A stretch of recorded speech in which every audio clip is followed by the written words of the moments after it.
ਮਸਲੇ ਗੱਲ ਇਹ ਕਿ ਸਾਰੀ ਚੈਟ ਸੇ ਜਦੋਂ ਕਹੋਗੇ ਉਦੋਂ ਮੈਂ ਤੁਹਾਡੇ ਨਾਲ ਗੱਲ ਕਰਵਾਉਣਾ ਇੱਕ ਦੋ ਦਿਨ ਆਪਾਂ ਉੱਪਰ ਗੱਲ ਕਰਨਾ ਜੀ ਨਹੀਂ ਉਹਨਾਂ ਨੂੰ ਤੁਸੀਂ ਬੁਲਾਓ ਯਾਰ ਫੋਨ ਕਰ ਬੁਲਾਓ ਨਹੀਂ ਕੱਲ ਬੁਲਾ ਲਓ ਪਰਸੋਂ ਬੁਲਾ ਲਓ ਬੁਲਾਓ ਆਪਾਂ ਫਿਰ ਗੱਲ ਨੂੰ ਮੈਨੂੰ ਕਹਿੰਦਾ ਮੈਨੂੰ ਉਹਦੀ 30000 ਰੁਪਇਆ ਲੈ 30000 ਕਿਆ ਲੈਣਾ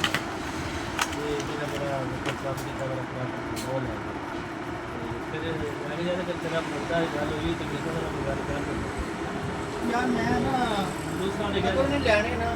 ਉਹ ਮੈਂ ਫਿਰ ਉਹੀ ਗੱਲ ਕਰਾਂਗਾ ਕਿ ਉਹਨੂੰ ਕਿ ਜਿੰਨੇ ਵੀ ਤੂੰ ਲੈਣੇ ਤੂੰ ਲੈਣਾ ਤੇ ਸਾਰੇ ਲੈਣਾ ਮੈਨੂੰ ਮੇਰੇ ਨੂੰ ਦੇਣ ਨੂੰ ਤਿਆਰ ਹੈ ਜੇ ਇਦਾਂ ਤੇਰੀ ਗੱਲ ਆ ਤੇ ਇਸ ਗੱਲੋਂ ਜਿਹੜਾ ਮਨ ਨਾਲ ਕੰਮ ਆ ਲੱਗਾ ਜਦੋਂ ਕਰਨੇ ਨੂੰ ਚਾਰੇ ਸੀ ਸਰ ਮੈਂ ਇਸ ਗੱਲੋਂ ਘਬਰਾ ਮੈਨੂੰ ਪਹਿਲੇ ਹੀ ਲੱਗੀ ਜਦੋਂ ਉਹਨੇ ਤਾਣਾ ਪੜੀ ਪੜਨਾ ਕਰਦਾ ਸੀ ਨਾ ਕੋਈ ਹੈ ਫਿਰ ਮੈਂ ਫੜ ਲਈ ਸੀ ਮੈਂ ਉਹਨੂੰ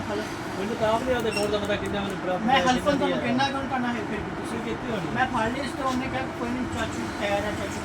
ਮੈਂ ਤੁਹਾਨੂੰ ਪਹਿਲੇ ਵੀ ਗੱਲ ਕਹੀ ਸੀ ਜਿਹੜਾ ਚੁੱਪ ਵਾਲੀ ਦਾ ਮੈਂ ਲਾਇਆ ਨਾ ਉਹਨੂੰ ਕਹਿ